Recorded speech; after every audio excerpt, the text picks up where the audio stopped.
1986 में जब साहब आए बेगूसराय किसी काम से, आपने ये घटना सुनी होगी या पढ़ी भी होगी कि वहाँ भी जब सुबह में अचानक उनकी नींद टूटी और जिनके घर में वो रुके थे, रोहतगी अंकल जो साहब के मित्र भी थे, शिवसे से भी हुए बाद में और अच्छे शिवसे से हुए, तो साहब ने कहा कि वो भगवती के उपासक थे।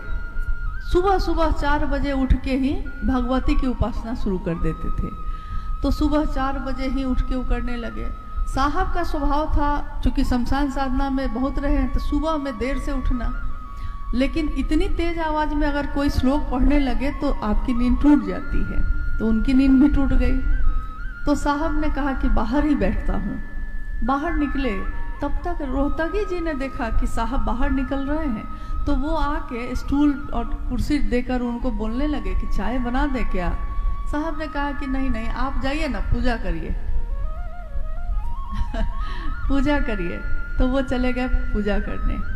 और आकाशवाणी की जो घटना हुई, अचानक उस शांत माहौल में, उस अमृत बेला में, ब्रह्म मुहूर्त कहते हैं उसको, उस बेला में अचानक एक आवाज गूंजी और सिर्फ साहब का ही मन सुन रहा है उसको, क्योंकि जिसके लिए आकाशवाणी होती है सुनाई भी उसी को देती है। फिर और लोग भी वहां होंगे तो सुनाई नहीं देगी उसको। ये साहब ने ही कहा था। तो आवाज आई और उस आवाज ने कुछ देर तक जो इनसे बात की, उस बात का सार, निचोड़ ये था कि तुम जो करते हो दूसरे को करने के लिए नहीं कहते हो। साहब ने कहा कि मैं जो करता हूं मैं दूसरे को करने को कहता हूं। आवाज ने पूछा कि क्या करने के लिए कहते हो।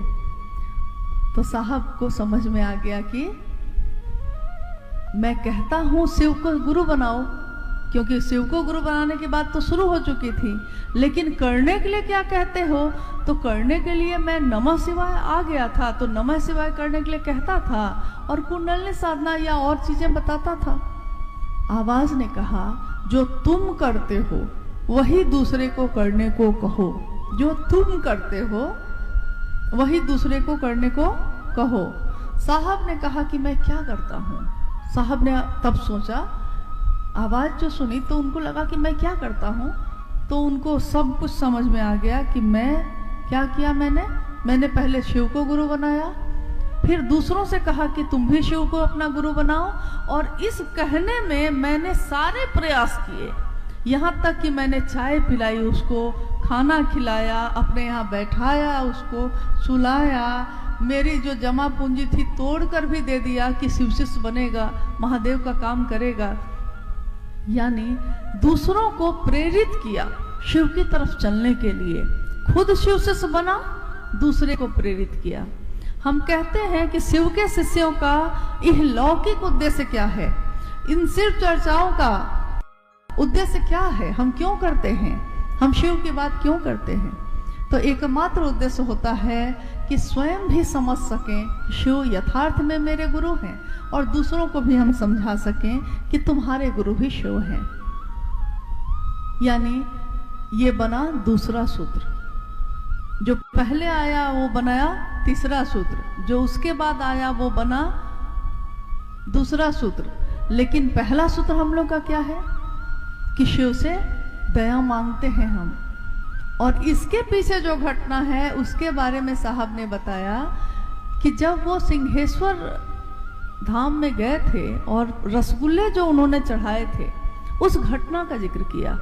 उन्होंने कहा कि लोग मुझको, मेरी हंसी उड़ाते थे। मेरे ऑफिस के, चूंकि उस समय वो मजिस्ट्रेट थे वहाँ, तो उनके पदाधिकारी जो और थे ऑफिस में, जब साहब ऑफिस जाते थे तो लोग कहते थे, तब हरिंद्रानंद जी आपके महादेव कैसे हैं। तो साहब को बुरा लगता था, उनको लगता था कि मेरा मजाक उड़ा रहा है, हम जो महादेव महादेव करते हैं ना, तो ये लोग मेरी हंसी उड़ा रहा है। तो साहब ने कहा कि मैंने अपने महादेव को, मैंने अपने गुरु को ये कहा कि लोग आपका नाम लेकर मेरा मजाक उड़ाते हैं। तो आवाज आई कि ये कम है कि तुमसे लोग मेरा हाल पूछते हैं। सोचिए जिस बात के लिए ये शर्मिंदा हुए, उस बात के लिए दृष्टिकोण देखिए, देखने का नजरिया कैसा होता है कि ये किससे पूछा जाता है कि वो कैसे हैं। जैसे आप अगर यहाँ रहते हैं तो आप रांची जब साहब रहते थे या देवघर रहते थे या पटना रहते, साहब जहाँ रहते, आप उनके आसपास रहने वाले लोगों को फ़ोन लगा के पूछते थे ना कि साहब खाना खा रहे हैं, साहब ठीक हैं, साहब की तबीयत कैसी है। क्यों? क्योंकि आप उस व्यक्ति से नहीं जुड़े हैं जिसको आप फ़ोन कर रहे हैं, लेकिन आप उनके बारे में जानना चाहते हैं जिसके पास वो रहता है। तो आवाज़ ने कहा कि ये क्या कम है कि लोग तुमसे मेरा हाल पूछते हैं। तब से साहब ने कहा कि इस बात के लिए कभी घबराना मत कि लोग तुम्हारा मजाक उड़ाते हैं, क्योंकि मजाक भी उड़ाने में गलती से भी वो महादेव का नाम लेता है। एक कहानी पढ़ी थी हम लोगों ने कि एक चोर चोरी करने के लिए गया था, क्योंकि चोर की मनसा चोरी की होती है, उसका जीवन उसी से चलता है। वो चोर गया था चोरी करने, जंगल में, सुनसान में एक जगह एक छोटा सा मंदिर था शिव का, उसमें एक घंटा लगा हुआ था ऊपर बजाने वाला, और वो सोने का था। तो चोर जो है बहुत दिन से सोचता था कि सोना का है, लेकिन फिर सोचता था नहीं मंदिर का है, थोड़ा सा मन को समझाता था। एक दिन क्या हुआ कि उसको कहीं कुछ नहीं मिला, चोरी के लिए कोई सामान नहीं मिल पाया। अब निराश मन से लौट रहा था, अचानक उसके मन में भी विचार कौन था उस समय, उसने सोचा कि अभी तो सुनसान है, कोई देख नहीं रहा है, वो घंटा जो सोना का है वही उतार लेते हैं। अब वो बहुत कोशिश किया अपना हाथ वहां तक पहुंचाने का, घंटा तक उसका हाथ नहीं पहुंचा, उतना लंबा नहीं था वो। तो उसने, अंधेरा था, रात का समय था, अंधेरा था, उसने अपने पांव से टटोला कि कुछ भी चढ़ने के लिए है क्या। तो उसको लगा कि मेरे पैर के नीचे कुछ है जिस पे हम चढ़ सकते हैं, तो वो चढ़ गया। और घंटा थोड़ा चमक रहा था, सोना का था, तो घंटा को तोड़ा, और अभी तोड़ा ही था कि महादेव प्रकट हो गए। और महादेव प्रकट हो गए, उन्होंने कहा कि मांगो, क्या मांगते हो। अब तो चोर बेचारा घबरा गया, उसको लगा कि ये मतलब मेरे साथ क्या हो रहा है, सपना देख रहे हैं क्या हम, ये हुआ क्या, महादेव कैसे प्रकट हो सकते हैं, मैंने तो कभी कुछ किया ही नहीं ऐसा कुछ।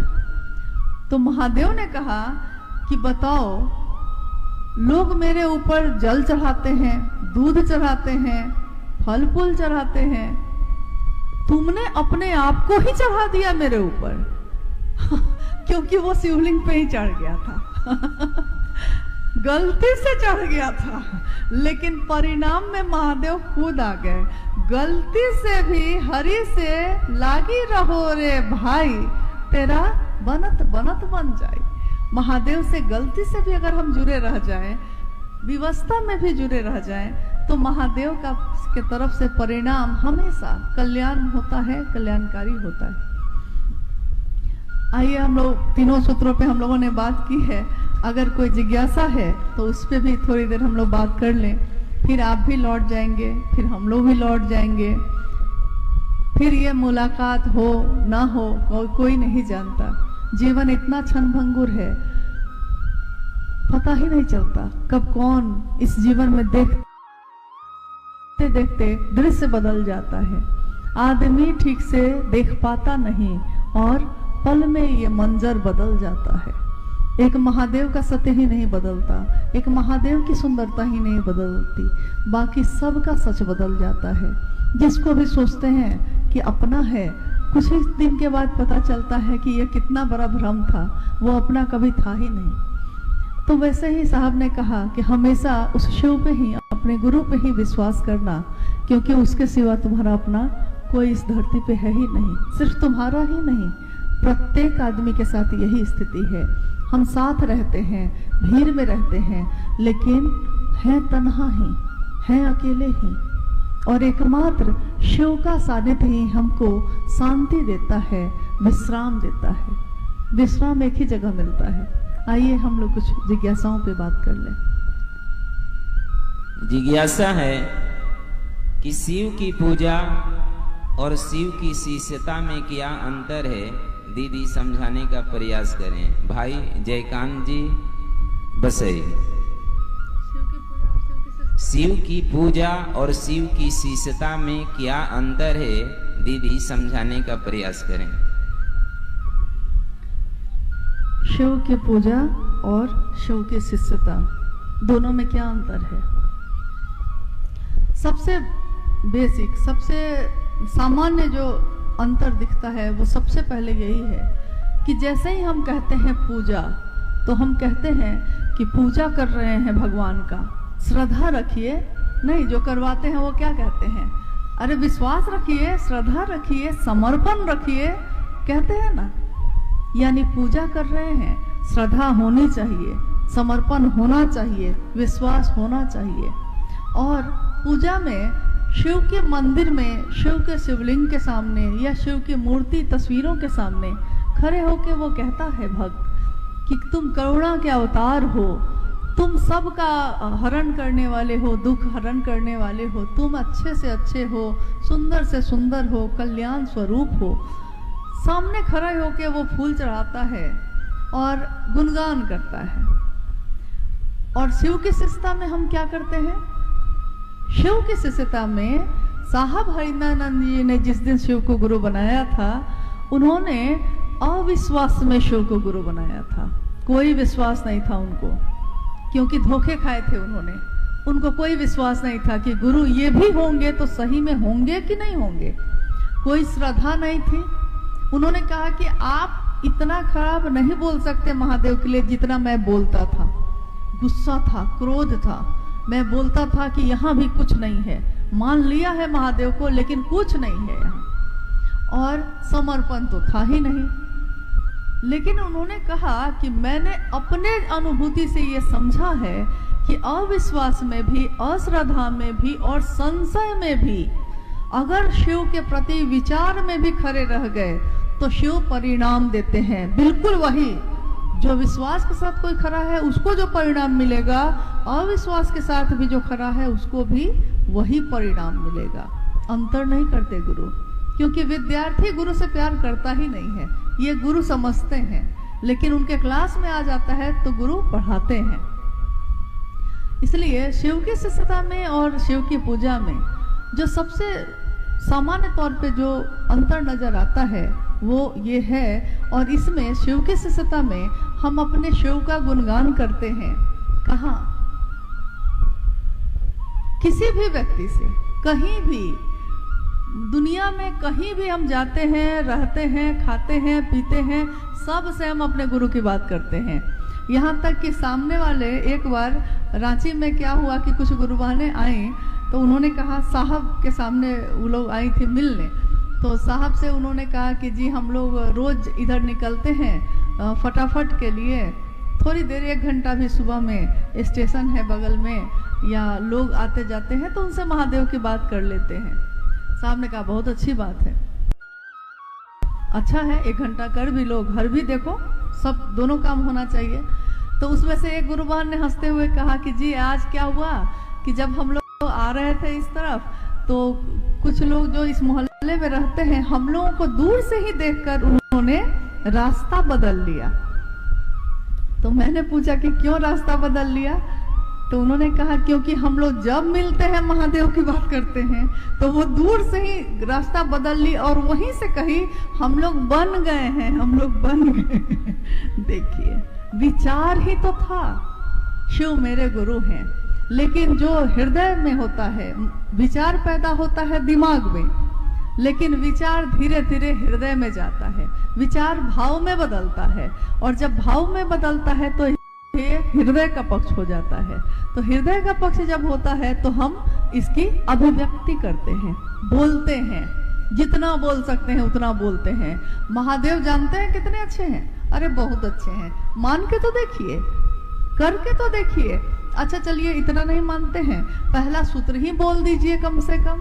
लोग कहते हैं तो हम लोग प्रसन्न मन से अपने अपने घर को लौट जाते हैं, ये सोचकर कि बिया तो डाल दिया है ना, बिया तो डाल दिया, अब समय आएगा, मौसम आएगा तो वो बिया कभी तो पौधा बन जाएगा, लेकिन जब बिया ही नहीं डाला है तो वो पौधा बनेगा कैसे?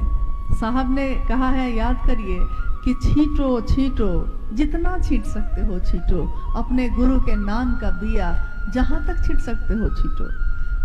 तो शिव की शिष्यता और शिव की पूजा में, ये भी शिव की पूजा है, शिव की शिष्यता भी शिव की पूजा है, उससे भी बड़ी पूजा है जो हम उनके सामने खड़े होकर करते, उससे भी बहुत बड़ी पूजा है। क्योंकि इस पूजा में हम स्थान पे नहीं है, हम हर जगह महादेव की बात करते हैं, हर जगह। अभी एक गुरु भाई जो थोड़ी देर पहले क्या नाम है उनको, परशुराम सर नाम, वो भजन गा रहे थे कि शिव नाम का झंडा सबसे ऊपर होगा, क्योंकि शिव हैं वैसे कि उनका झंडा होना चाहिए। लेकिन जगत के लोगों ने क्या किया, वो देवों का देव महादेव, काल को भी जिससे डर लगता है, काल भी जिसके आगे भसता है भय से, और ये पांचों तत्व जिसके आगे भसते हैं, शिव शिवम शिव शिवम, वो महादेव उसने अपनी स्थापना नहीं की, उसने दूसरों को वरदान दिया, दूसरों को आशीर्वाद दिया और वो पूजित हुए। लेकिन वो तो आराम से बैठा रहा, लेकिन हम जगत के लोग कैसे हैं? ये तो कृतज्ञता कही जाती है कि जिसने जीवन दिया, जिसने सांसें दी, जिसके कारण ये परिवार है, जिसके कारण ये दुनिया है, हम उसको ही भूल के बैठे हैं। तो सही बात है, शिव की शिष्यता झंडा तो ऐसा गारेगी ही गारेगी, क्योंकि ये सपना न मैंने देखा है न आपने देखा है, ये सपना शिव शिष्य हरिंद्रानंद जी का है। तो ये तो मूर्त रूप लेगा ही, ये तो होके रहेगा ही। एक भाई जानना चाहते हैं कि साहब श्री ने कहा है कि शिव गुरु महोत्सव संगोष्ठी एक पूर्णतः आध्यात्मिक आयोजन है। दीदी से आग्रह है कि स्पष्ट करके समझाया जाए, महोत्सव और संगोष्ठी क्या है? हम लोग किसी आयोजन को महोत्सव का नाम देते हैं, किसी को संगोष्ठी का नाम देते हैं, किसी को साप्ताहिक चर्चा का नाम देते हैं, कभी एक दिवसीय भी करते हैं, और रास्ते पे खड़े होके अकेले अकेले भी बात करते हैं। काम तो सारे जगह एक ही होते हैं, शिव की बात। और आध्यात्मिक आयोजन है ये हम लोगों को अपने में उतारने की जरूरत है। अभी थोड़ी देर पहले इसी स्थान पे जब हम लोग अभी बैठे थे तो कुछ हलचल होने लगी, तो मैंने कहा कि आध्यात्मिक बातें हो रही हैं, हम लोगों को बैठ जाना चाहिए, सुनना चाहिए। जरूरी नहीं है कि हमेशा हमको बोलने का मौका मिलेगा, बोलते तो रहते ही हैं हम लोग। बात ये नहीं है कि कौन बोलता है, बात ये है कि क्या बोलता है। अगर अपनी बात बोलता है तब तो भाई उसकी अपना कार्यक्रम एक हो गया, अगर राजनीतिक बात बोलता है तो भाई राजनीतिक कार्यक्रम हो गया। लेकिन आध्यात्म का नाम जैसे ही हम लेते हैं, इसका अर्थ होता है कि अब इसमें इन चीजों का कोई स्थान नहीं है, न जाति का, न धर्म का, न संप्रदाय का, न वर्ण का, न अमीरी का, न गरीबी का। कोई पदाधिकारी है या कोई रिक्शा चलाता है, शिव की शिष्यता में इससे कोई फर्क नहीं पड़ता, क्योंकि साहब हरिंद्रानंद जी ने दोनों तरह के लोगों को अपने पास एक जैसा ही बैठाया है, उन्होंने कोई अंतर नहीं किया। तो शिव के शिष्यता में, शिव के शिष्यों को अगर कोई भी आयोजन करना चाहिए, हम आप कोई भी अगर आयोजन करते हैं तो हम लोगों को इस बात का ध्यान रखना चाहिए कि उस आयोजन में हम आध्यात्मिक रूप से जुड़े, यानी शिव के गुरु स्वरूप की बात हो रही है, मेरे गुरु की बात हो रही है, उसको सुने और फिर अपने घर को चले जाएं, अपने साहब को याद करें, अपने दीदी को याद करें, अपने महादेव को याद करें, महादेव का काम करें। अब है कि जैसे अभी इसी मैदान में हम लोग बैठे हैं, इससे पहले एक दूसरा मैदान देखा गया था, तो यहाँ के गुरु भाइयों ने बोला कि बहुत मांग रहा है पैसा, तो हम लोगों ने कहा कि भाई दूसरा मैदान नहीं है।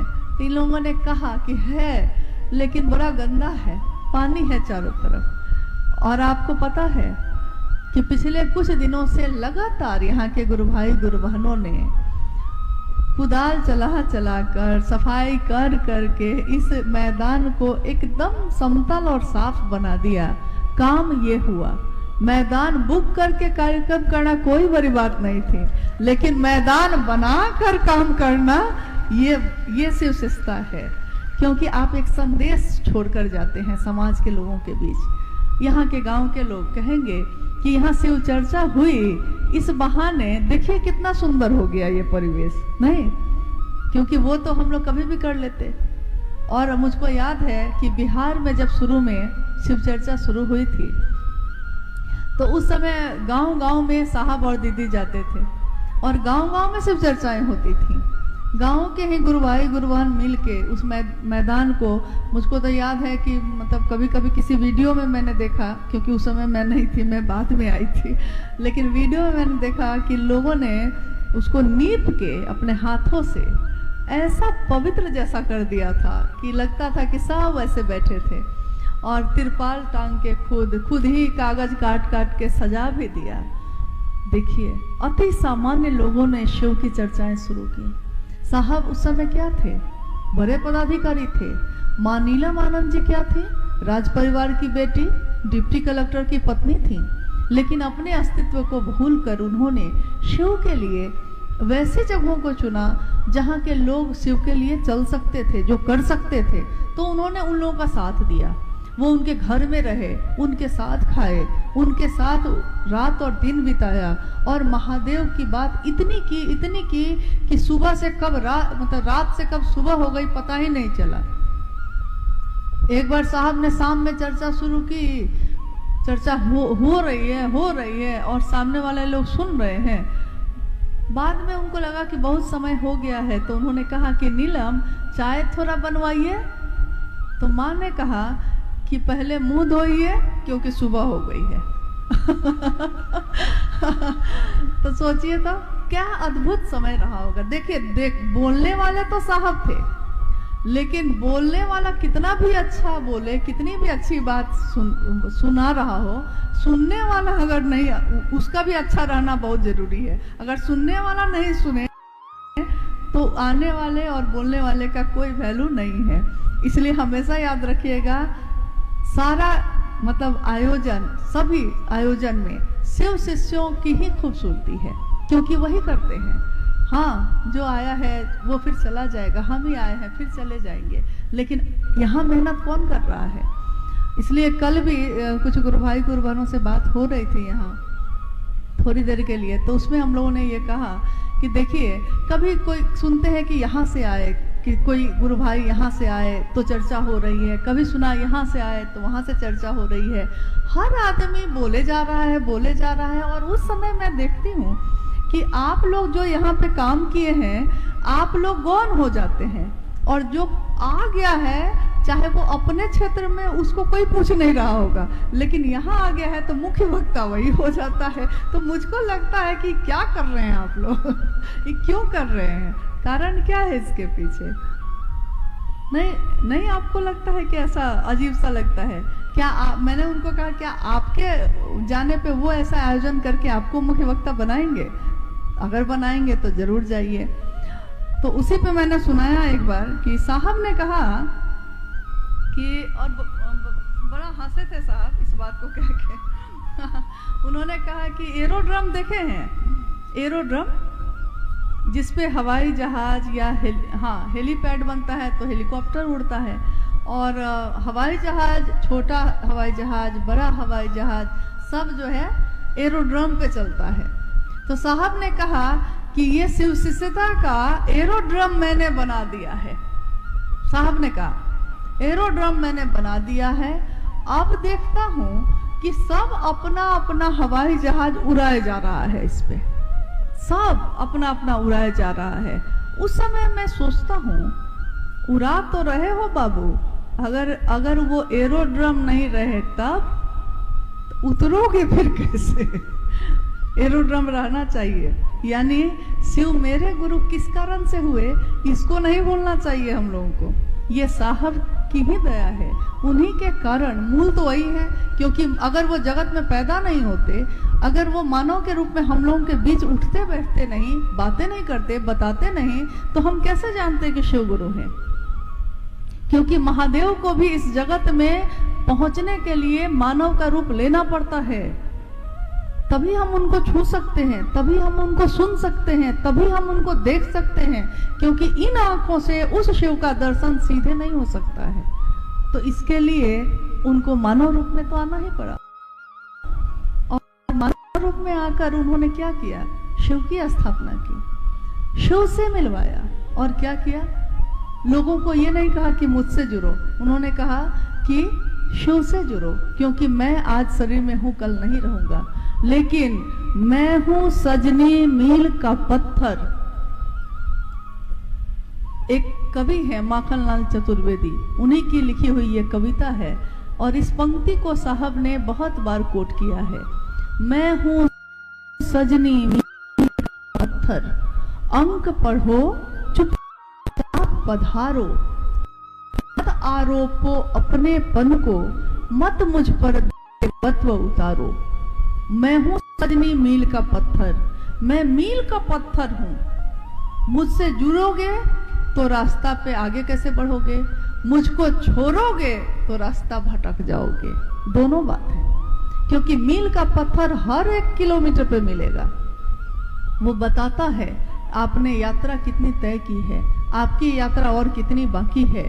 लेकिन उन्होंने उनका बड़प्पन देखिए कि वो कहते हैं कि मत आरोपो अपने पन को, क्योंकि वो जानते हैं कि अपना शिव के सिवा कोई है ही नहीं। तो मेरे ऊपर अपनापन मत आरोपो जबरदस्ती, और मत मुझ पर देवत्व उतारो। ये भी उन्होंने कहा। उन्होंने कहा कि मैं देखता हूं कि कुछ शिव से मेरे प्रति सम्मान और मतलब परवाह करने का जो तरीका है वो कुछ ज्यादा ही दिखाते हैं। तो उस समय मैं सोचता हूं कि जो अपना है उसको दिखाने की क्या जरूरत है, तुम ज्यादा दिखाओगे तभी मेरे अपने होगे। उन्हीं की बात है ना ये भ्रम होता है हम लोग को कि हम लोग उनके नजदीक हैं, ज्यादा अपने हैं उनके। ये भ्रम तो साहब ने बार बार दूर किया। उन्हीं की वाणी है ना ये कि आज अगर राजस्थान के मरुस्थल में भी किसी ने शिव को अपना गुरु बनाया है, वो मुझसे मिला भी नहीं है और शायद इस जीवन में मिलेगा भी नहीं, लेकिन तब भी वो मेरे कलेजे का टुकड़ा होगा। ये उन्हीं की वाणी है। हमेशा विश्वास करिए कि जहां भी आप शिव की बात करिएगा, सबसे नजदीक उस महामानव के आप ही होइएगा, या हम होंगे। जो करेगा सो पाएगा। एक जिज्ञासा है, शिव भाव के शिखर की तलहटी में समस्त संकीर्णताएं तिरोहित हो जाती है, तो हमारा सामान्य भावाचरण जगत में कैसा होना चाहिए? ये पंक्ति है शिष्यानुभूति की। शिष्यानुभूति 1990 के दशक में एक छोटी सी किताब छापी गई थी। आप में से कितने लोगों के पास है वो? अच्छा है मतलब ज्यादातर लोगों के पास है। ये खुशी की बात, इसलिए क्योंकि उसमें शिष्य ने अपनी अनुभूति लिखी है अपने गुरु के लिए, और ये पंक्ति भी उसी शिष्यानुभूति की पंक्ति है। हालांकि इस पंक्ति पे पूर्व में बहुत सारी चर्चाओं में बात हुई है, लेकिन इस पंक्ति में एक पंक्ति और जुड़ी हुई आज है। इसको फिर से सुनिए। अब भाई जितेंद्र जी पढ़ रहे हैं, इसको फिर से सुनिएगा ताकि उसको समझने में सुविधा होगी। शिव भाव के शिखर की तलहटी में समस्त संकीर्णताएं तिरोहित हो जाती है, तो हमारा सामान्य भावाचरण जगत में कैसा होना चाहिए? पहली पंक्ति शिष्यानुभूति की है, शिव भाव के शिखर की तलहटी में ही समस्त संकीर्णताएं तिरोहित हो जाती हैं। इसके साथ जिज्ञासा ये है कि अगर ऐसा होता है तो हम शिव शिष्यों का सामान्य जगत में हमारा आचरण भाव कैसा होना चाहिए? पहली पंक्ति स्पष्ट करती है कि शिव के भाव में बाघ बैठा है, बैल बैठा है, सांप बैठा है, मोर बैठा है, यानी सब वैसे लोग, बाघ है, सब वैसे लोग हैं जो एक दूसरे का भोजन है, एक दूसरे को खाते हैं। बाघ बैल को खाता है, मोर सांप को खाता है, सांप चूहे को खाता है। लेकिन शिव परिवार में जो तस्वीर बनी हुई है, सारी सवारियां अलग अलग हैं, लेकिन जब वो एक भाव में, शिव के भाव में बैठते हैं तो सब अपना जन्मजात स्वभाव, देखिए महत्वपूर्ण क्या है इसमें, ये स्वभाव यानी जो जन्म से ही हमारे साथ है वो भाव भी हम भूल जाते हैं। यानी जो भोजन है जिसके बिना हम जिंदा नहीं रहेंगे उसको भी भूल जाते हैं। और ये कब होता है? जब शिव भाव के शिखर की तलहटी में ही हम रहते हैं। शिव भाव का शिखर मान लीजिए एक पर्वत है, एक पहाड़ है, और पहाड़ की चोटी वो शिखर है जो शिव भाव का शिखर है, शिव बैठे हैं उस पे। उस पहाड़ के नजदीक ही हम अभी गए हैं, नीचे ही हैं, तलहटी में ही। जैसे यहाँ से आप जाइएगा, बगल में ही शिमला है, हिमाचल है ना, दिल्ली से नजदीक में उत्तराखंड है, बहुत सारे हिल स्टेशन हैं। आप दिल्ली में गर्मी में हैं और आप जैसे ही शिमला के नजदीक पहुंचते हैं उससे पहले ही हवाएं ठंडी होने लगती हैं। तो बीच रास्ते में रोक के आप स्वेटर निकालते हैं। दिल्ली में गर्मी में नहाए हुए थे और शिमला पहुंचते पहुंचते गाड़ी रोककर आपको स्वेटर पहनना पड़ता है। क्यों? अभी वहां पहुंचे भी नहीं हैं लेकिन हवा में ठंडक महसूस होने लगी, ठंड लगने लगी, यानी कि वहां का प्रभाव यहाँ दिख रहा है। अभी आप पहुंचे नहीं हैं, अभी जा ही रहे हैं, रास्ते में ही है।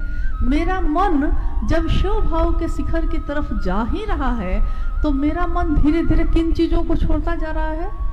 जाति हम भूल गए, संप्रदाय भूल गए, अमीर हैं गरीब हैं सब भूल गए, एक साथ बैठते हैं, एक साथ खाते हैं, एक साथ चलते हैं। यहाँ तक कि जिसका मुंह नहीं देखने का मन करता था, विवस्ता में ही सही, प्रेम नहीं है, हो सकता है प्रेम नहीं हो आपस में, मन नहीं करता है कि उसका मुंह भी देखें हम, लेकिन महादेव के काम में जब निकलते हैं तो फिर दोनों सट के बैठ के चले जाते हैं। देखिए वो सारी संकीर्णता जो हमारे मन को खींच रही थी, जकड़ी हुई थी, वो सब तिरोहित हो गई। तिरोहित यानी कि अपने आप उड़ गई, हटाना नहीं पड़ा, अपने आप खत्म हो गई, तिरोहित हो गई। तो शिव के शिष्यों को, शिव को किसके साथ ऐसा होगा? जो शिव भाव के तरफ जाएगा। और शिव के शिष्य तीनों सूत्र इसी के लिए करते हैं। तो शिव के शिष्यों का सामान्य जगत में आचरण और भाव कैसा होना चाहिए? तो भाई आपको कोई अच्छा लगे या ना लगे, लेकिन अगर वो महादेव का काम कर रहा है तो आपको सम्मान से प्रणाम करना चाहिए कि कुछ तो वो कर ही रहा है ना, कुछ तो कर रहा है, अब उसकी वही सामर्थ्य है। मुझको याद है कि मैंने एक जगह एक ये पढ़ा था और ये साहब को सुनाया भी था। तो साहब ने कहा था कि बिल्कुल बिल्कुल यही होना चाहिए। मैंने कहा कि मैंने एक जगह पढ़ा, एक वृतांत लिखा था, एक ऋषि बोल रहे हैं कि आकाश किसी पंछी को नहीं रोकता उड़ने से। आकाश इतना विशाल है कि उसको कोई फर्क नहीं पड़ता कि कितने लाखों पंछी उड़ रहे हैं। कोई गरुड़ है, कोई कौवा है, कोई चिड़िया है, कोई मैना तोता भी है, कोई रंगीन है, कोई बदसूरत है, कोई मीठा बोलता है, कोई किसी की आवाज एकदम कर्कश है, लेकिन आकाश किसी को नहीं रोकता उड़ने से। जिसकी जितनी सामर्थ्य है, जिसकी जितनी ताकत है, उतना ही उड़ता है उस आकाश में, और उड़ता है, फिर थक के लौटता है, फिर उड़ता है। इसी तरह हम शिव शिष्यों को भी जितनी हमारी सामर्थ्य है, जितने मेरे पास सुंदरता या कुरूपता है, उसको लेकर अपने गुरु के काम के लिए आगे बढ़ना चाहिए। अपने मन को सुंदर करिए, आपका मन सुंदर होगा, परिवेश सुंदर होगा, परिवार सुंदर होगा, गांव सुंदर होगा, ये पूरी धरती शिवमय होगी। और साहब की वो बात चरितार्थ होगी कि मैं नहीं जानता शिव के बिना ये दुनिया कैसी होगी, लेकिन मैं ये जानता हूँ, शिव शिष्य हरिंद्रानंद जी की वाणी, कि मैं ये जानता हूँ कि शिव के साथ ये सृष्टि सुवासित होगी, सुगंधित होगी, सबल होगी। यानी वो ये जानते हैं कि शिव के साथ हम कैसे होंगे। तो ये रास्ता हम अपनाएं, हमारे भाव में, हमारे मन में, हमारे आचरण में भी वो दिखना चाहिए जो हम बोलते हैं। बोल कुछ रहे हैं, कर कुछ रहे हैं, तो ये बात ठीक नहीं है। और ये हमारे साहब के ही सपने को चूर चूर करने का काम हो गया। हम बात उसकी कर रहे हैं, कम से कम नाम अगर रोशन ना कर सके संतान तो कलंकित भी नहीं करना चाहिए। रोशन नहीं कर सकते हैं तो अपने घर में बैठ जाए, वो ज़्यादा अच्छा है। लेकिन अगर काम करने निकले हैं, महादेव का नाम लेकर निकले हैं, तो महादेव का झंडा गाड़ के आइएगा, अपना नहीं।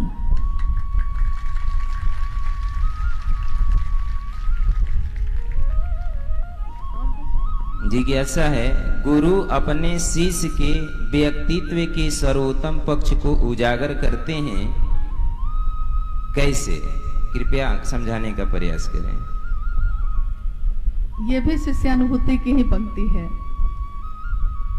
शिव अपने शिष्य के व्यक्तित्व के सर्वोत्तम पक्ष को उजागर करते हैं। जैसे आपने देखा होगा कि कोई मास्टर अगर विद्यार्थी को पढ़ाता है, तो पढ़ाने आए हैं मास्टर साहब घर में, बच्चे को पढ़ा रहे हैं, और बच्चे को पढ़ाते पढ़ाते कुछ दिन के बाद वो कहते हैं कि देखिए, मैं आपको कहता हूँ कि आपका बच्चा जो है उसका मैथ बहुत अच्छा है, इसको इंजीनियरिंग में ले जाइए।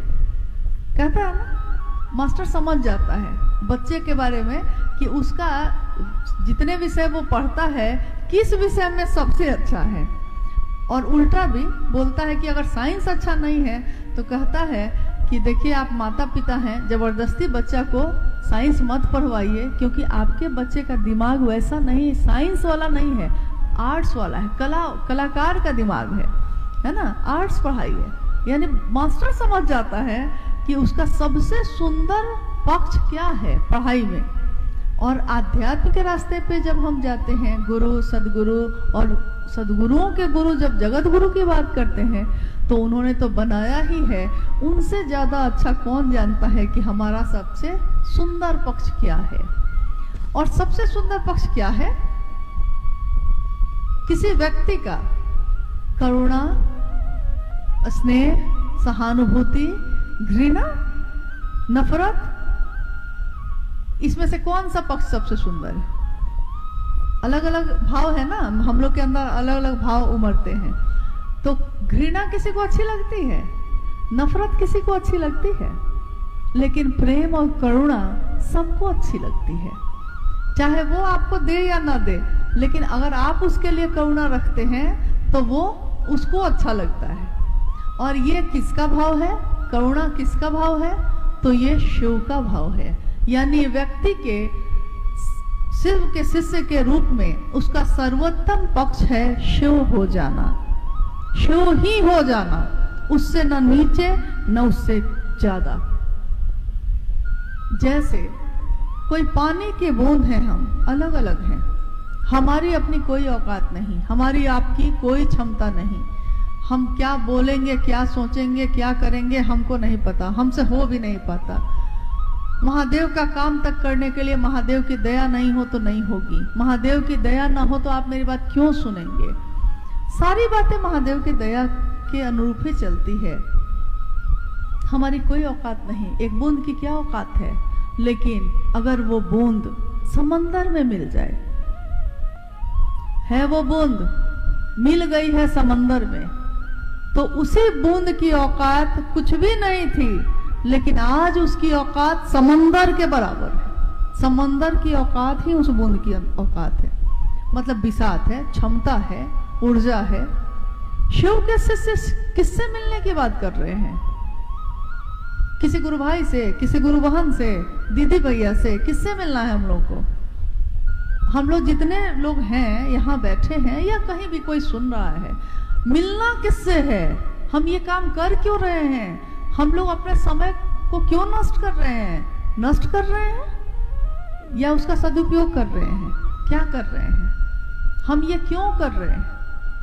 क्योंकि हम सबके अंदर ये कहीं ना कहीं ये विचार, ये भाव घनीभूत हुआ है कि शिव मेरे हैं और मेरा मन शिव से मिल जाए, ये बेचैनी पैदा हो गई है। शिव से मिल जाए तो आज हमारी क्षमता कुछ भी नहीं है, लेकिन यही शिव से मिल जाना हमारी क्षमता को शिव ही तो बनाता है।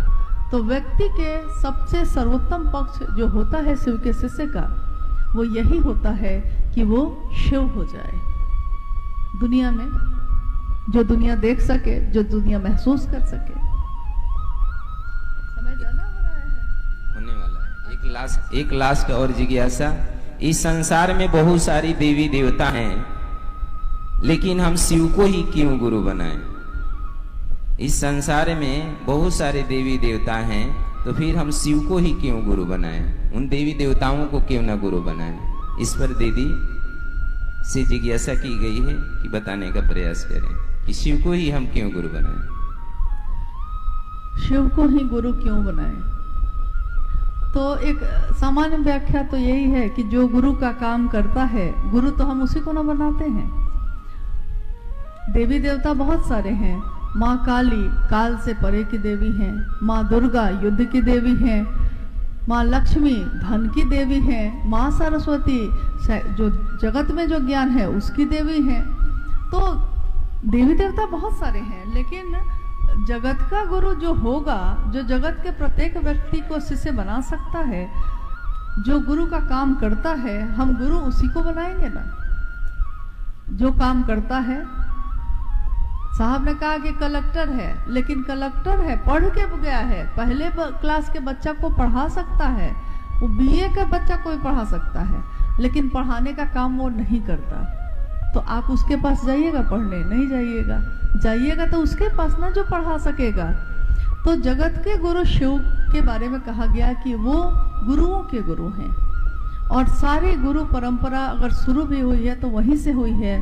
तो जो गुरु का काम करते हैं, हम गुरु उन्हीं को न मानेंगे, दूसरे को मान के क्या करेंगे? पूजा तो हम सबकी करते हैं।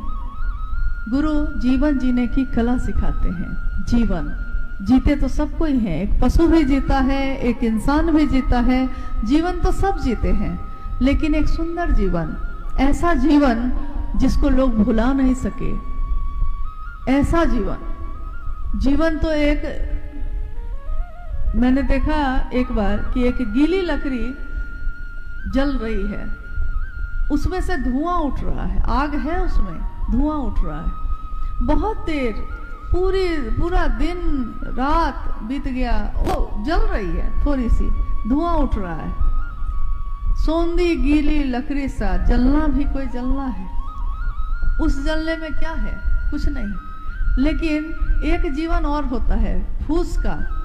फूस तो देखा होगा आपने, फूस को जलाइए, जैसे ही जलाते हैं फक से आग पकड़ता है, और ऐसा क्षण भर के लिए ही है, वो थोड़ी देर के लिए ही आग है उसमें, लेकिन इतना तेज है कि पूरी रोशनी से नहा जाते हैं लोग। तो सोने गिरी लकड़ी सा जीना भी कोई जीना है, अरे जलना है तो जल फूसों सा जीवन में करता धू धू, जीवन ऐसा जीना है, जाना तो है, ये तय है, ऐसा महादेव महादेव करियो। के हिसाब से एक बार हम लोगों ने पूछा था कि आपने लिखा है आओ चले शिव की ओर में, कि जिनके प्रिय शिव होते हैं या जो शिव के प्रिय होते हैं, तो जिनके प्रिय शिव हैं वो, उनकी प्रियता आपने कहा कि बदल सकती है, लेकिन जो शिव का ही प्रिय होगा वो नहीं बदलेगा, क्योंकि वो शिव का प्रिय है। तो हम ऐसा क्या करें? क्योंकि हम लोग शिष्य हैं ना, हम लोग समझ नहीं पा रहे हैं कि क्या करना चाहिए। हम ऐसा क्या करें कि वो हम शिव के प्रिय हो जाए, अपने गुरु के प्रिय हो जाए? ये क्या करने से होता है? साहब ने कहा ऐसा महादेव महादेव करो, ऐसा महादेव महादेव करो कि महादेव भी खोजने लगे कि कौन है मेरा दीवाना, कौन है। वो खुद खोज लेते हैं, वो खुद खींच लेते हैं। हाँ, जिज्ञासाएं बहुत हैं, लेकिन प्रेम जब होता है तो जिज्ञासा खत्म हो जाती है, और विचार भाव बनते हैं, भाव प्रेम बनता है, प्रेम भक्ति बनती है। मतलब ये शास्त्रों ने कहा है कि एक विचार अगर ठहर गया, निरंतर चलता रह गया मन में, तो एक दिन वो भाव बन जाता है। वो भाव भी अगर गहरा होता चला गया, ठहरा रहा, एक जगह रुका रहा, तो वो प्रेम में बदल जाता है। साहब ने कहा कि प्रेम में बदलते बदलते फिर होती है कि फिर प्रेम बदलता नहीं, प्रेम फिर चुनाव कर लेता है, जिसको चुन लेता है। फिर दुनिया के सारे लोग इधर से उधर हो जाएं, लोग आपका साथ छोड़ दें, आपको जाति से निकाल दें, गांव से निकाल दें, लेकिन प्रेम कर लिया है तो अब उसका साथ नहीं छोड़ूंगा, चाहे जगत के लोग छूटे या रूठे, जो होना है हो। तो प्रेम में ऐसा होता है। प्रेम का चरमोत्कर्ष कहा जाता है कि भक्ति होती है, यानी प्रेम भी गहरा होता है, और वो भी गहरा जब होता है तो भक्ति होती है। भक्ति के बारे में आज तक हम लोगों ने सुना है और पढ़ा है कि भक्ति यानी उसका आराध्य ही उसका सब कुछ होता है। जिसके भी लिए भी वो आराध्य अपना चुनता है, जिसको दुनिया में चाहे और चीजें हो, लेकिन उसके लिए वही सब कुछ होता है। लेकिन मैंने भक्त को भी मांगते सुना है, कहानियों में आपने भी सुना होगा, पढ़ा होगा कि भक्त, जैसे रावण भी शिव का भक्त था, और भी अनेक लोग भक्त हुए। भक्त होके भी, तपस्या करके भी उन्होंने तो शिव से कुछ मांगा ना। कहानी तो मैंने यही सुनी है, अब आपने कुछ और पढ़ी होगी तो जरूर भेजिएगा, लेकिन अभी तक हमको ऐसी कोई कहानी नहीं मिली जिसमें भक्त भी अगर कोई सोचिए कहाँ पहुंच गया, वो विचार से भाव में पहुंचा, भाव से प्रेम में पहुंचा, प्रेम का भी चरमोत्कर्ष भक्ति है, वहां पहुंच गया है। और वहां पहुंच के भी वो मांगता है महादेव से, महादेव हमको और ये दे दीजिए, और ये दे दीजिए। अब हम देखते हैं साहब हरिंद्रानंद जी के जीवन को, उनके भाव, उनके आचरण, उनके इस जीवन को देखते हैं। उन्होंने शिव के लिए शिव को चाहा, जगत के लिए शिव को नहीं चाहा, शिव के लिए शिव को चाहा। ये चाहत तो भक्त में भी नहीं दिखी, यानी भक्ति का भी चरमोत्कर्ष होता है कि नहीं? हुआ है ना, इसी जगत में हुआ है ना। हम लोग देख के भी बहुत चीजों को नहीं समझते, लेकिन हुआ तो है, हमारी आंखों ने देखा है उनको। भक्ति का भी चरमोत्कर्ष हुआ है, ऐसा गहरा हुआ है जिसने शिव के सिवा फिर और कुछ भी नहीं चाहा। उमा ने तपस्या की शिव के लिए,